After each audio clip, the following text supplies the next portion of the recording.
What if I told you there's a place on Earth where time feels frozen, where the land still breathes the way it did thousands of years ago, and where human footprints are so rare they almost feel intrusive? Welcome to Greenland, the most remote place on Earth, a colossal slab of ice and rock drifting between continents, a country so vast it could swallow most of Europe whole, yet home to fewer people than a small town. And as our journey begins, the camera glides over an endless white horizon where the sky melts into the ice and you realize you're not just visiting a destination, you're stepping into another world, a world carved by glaciers older than history books, shaped by winds that whisper stories of Viking explorers and Inuit hunters, a world where silence is louder than traffic and nature is still very much in charge. And as the drone rises, revealing icebergs floating like ancient cathedrals in a turquoise sea, you can't help but feel small, humbled, and strangely alive, because Greenland doesn't just show you beauty, it confronts you with scale, with rawness, with the uncomfortable reminder that humans are guests here, not masters. And our story begins in Nuuk, the capital city, where colorful wooden houses cling to rocky cliffs overlooking the fjord, a modern town wrapped in Arctic wilderness, where fishing boats bob gently in icy waters and locals greet each other like family, because in a place this remote, community is survival. You walk through the streets and hear Greenlandic mixed with Danish, see kids kicking soccer balls in heavy jackets, and smell fresh fish drying in the cold air. And suddenly the Arctic doesn't feel distant, it feels human. And that's what makes Greenland so powerful. It's not just ice, it's life. And as you leave Nuuk behind and travel north, the roads vanish, replaced by boats and planes, because here, highways are fjords and runways are carved into tundra, and you sail through Samitsiaq Fjord, towering mountains rising straight from the sea, waterfalls frozen mid-fall like glass sculptures, and the water so clear you can see the shadows of icebergs drifting below, each one a fragment of an ancient glacier slowly surrendering to the ocean. And your guide tells you some of these ice giants are over 10,000 years old, formed when mammoths still roamed, and now in a world warming too fast, they melt like tears of a planet under pressure. And you feel it, the weight of climate change, not as a headline, but as a living, melting reality in front of your eyes. And then there's Ilulissat, the iceberg capital of the world, where the Kujalleq glacier carves massive blocks of ice every single day, sending thunderous cracks echoing across the bay. And when it happens, you feel it in your chest, like the earth just took a deep breath, and you sit on the rocks watching icebergs drift slowly past, glowing blue under the midnight sun. Because in summer, the sun never sets here. It just circles the sky like a curious spectator, painting the ice in shades of gold and pink, and you lose track of time because night doesn't exist, and that messes with your head in the most beautiful way. And while you're sitting there watching nature perform its ancient dance, quick pause. If you're loving this journey so far, do me a favor and hit that like button, subscribe to the channel, and ring that bell so you don't miss future adventures. Think of it as packing a virtual jacket for the next cold destination. Trust me, you'll need it. And now back to Greenland, because this place deserves your full attention. And as we continue, we head inland, across the ice sheet that covers 80% of the country, a frozen desert larger than Texas, where temperatures drop to -40 and the wind slices through layers like a knife. And our team rides snowmobiles across endless white, following GPS lines because landmarks don't exist here, just sky and snow and your own breath fogging the visor, and you realize how easy it would be to get lost, to vanish into nothingness. And you suddenly understand why early explorers feared this land, why Vikings abandoned their settlements centuries ago when the climate turned colder. And you think about Eric the Red, who named it Greenland to attract settlers, the greatest marketing trick in history. Because let's be honest, this is mostly ice. And yet somehow it still feels alive. And then we meet Inuit hunters, their faces weathered by wind, their eyes calm, their knowledge passed down through generations. They show us how to read the ice, how to track seals, how to survive without supermarkets or cell service. And you realize they don't just live here, they belong here. The land isn't scenery to them, it's a partner. And as they prepare traditional food, raw seal meat dipped in soy sauce, you take a bite. Not because it's delicious, but because it's respectful and it tastes like the ocean and history combined. And you laugh awkwardly, but they smile because they know you're trying, and that's enough. And later, we travel by dog sled, gliding silently over frozen fjords, huskies barking with excitement, their breath forming clouds in the air.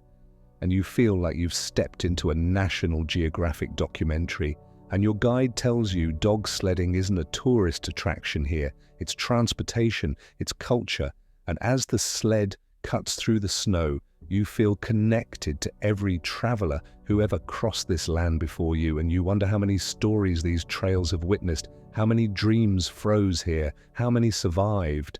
And then we reach a remote settlement, maybe 50 people, no roads, no stores, just a small school, a church, and a satellite dish pointing at the sky, and kids run out to greet you, curious, laughing. And you realize remoteness doesn't mean loneliness, it just means your world is smaller but closer. And as evening arrives, we enter a tiny house where a family invites us in, serving coffee and homemade cake. And they talk about long winters, months of darkness, when depression creeps in and everyone supports each other to stay sane. And you understand resilience here isn't motivational quotes, it's daily survival. And then, as if Greenland wants to show off, the northern lights appear, green ribbons dancing across the sky, twisting like spirits, and you stand outside in freezing air, forgetting your numb fingers because no photo does this justice. And for a moment, you forget your problems, your emails, your deadlines, because the universe just put on a private show for you, and you feel grateful in a way you can't explain. And then comes winter, when Greenland becomes another planet. Temperatures plunge, darkness takes over, and towns light up with candles, and you film people walking under streetlights, snow crunching under boots. And it feels like a scene from a movie. And locals tell you stories about polar bears wandering too close, about blizzards that last days, about losing friends to the cold. And suddenly you respect this land even more because it's not romantic, it's dangerous, and people still choose to stay. And as we travel further north to Keenak, one of the world's northernmost towns, you feel like you're at the edge of the map, where compasses get confused and satellites struggle, and you meet a teacher who moved here for adventure and never left. And she says, once you live here, everywhere else feels loud. And you get it because silence here isn't empty, it's full of wind, ice cracking, dogs howling, and your own thoughts. And now, another quick break. If you haven't already, hit that subscribe button and tap the bell. Because trust me, you don't want to miss the next episode where we probably forget gloves again and regret it instantly. Like, subscribe. Your future frostbitten self will thank you. And we continue south, flying over fjords that look like dragon spines, deep blue waters cutting through mountains, and you realize Greenland isn't flat, it's dramatic, cinematic. And your drone battery dies faster because cold is the real boss here. And you laugh because technology means nothing to nature. And as spring arrives, ice begins to melt, rivers carve new paths, flowers push through snow, and you see reindeer migrating, moving like shadows across the tundra, and you feel hopeful, because life always finds a way, even here. And then you visit abandoned Viking ruins, stone walls half buried, and you imagine Norse settlers trying to farm here, raising cattle, fighting the cold, and eventually giving up. And you think about human arrogance, how we think we can conquer any land, and Greenland reminds you, no, you can't. You can only adapt. And we talk to scientists studying ice cores, drilling deep into glaciers to read Earth's climate history like pages in a frozen book, and they show you air bubbles trapped thousands of years ago, and you literally breathe ancient air. And that blows your mind because you're inhaling the past, and you realize this place isn't just remote, it's important. It holds answers about our future.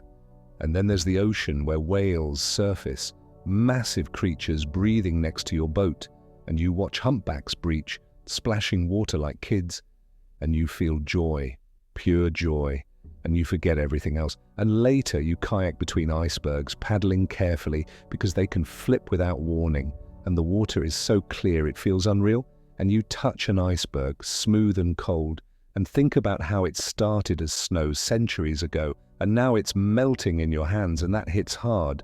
And at night, you camp on a rocky island, cooking freeze-dried meals, laughing at how gourmet Arctic dining isn't, and you sit around a small fire talking about dreams, fears, and how travel changes you. And someone says, "This place makes you appreciate home." And you nod because it's true. And as the days pass, you stop checking your phone because there's no signal anyway, and you feel lighter, and you think, maybe we all need a bit of Greenland in our lives, a place to disconnect, to remember what silence sounds like, and as our journey nears its end, we return to Nuuk. And it feels weird, like civilization. And you see people in cafes, drinking lattes, scrolling phones, and you smile because you know what's just beyond the city, and you feel lucky, and you reflect on everything you've seen, the ice, the people, the lights, the history, and you realize Greenland isn't just remote geographically, it's remote emotionally. It pulls you away from your routine, forces you to feel. And before we wrap this up, if you've enjoyed this adventure, go ahead and like this video, subscribe to the channel, and hit that bell notification so you never miss another epic journey. It's like booking your seat on the next trip without the jet lag. And trust me, that's a win. And as we say goodbye to Greenland, the camera pulls back, showing the vastness, the endless ice, those tiny towns, and you feel emotional because you know you'll never forget this place. And maybe, just maybe, it changed you, because once you've stood at the edge of the world, everything else feels a little different. And that's Greenland, Earth's most remote land, not just a destination, but an experience, a reminder of how wild, fragile, and beautiful our planet still is. And as the sun dips low, casting golden light over icebergs drifting silently, you whisper, thank you to the land, to the people, to the journey, and you promise yourself you'll protect this world because places like this deserve to exist long after we're gone. And with that, our story ends. But your adventure doesn't, because there's always another horizon waiting. And maybe, just maybe, it's colder than you think,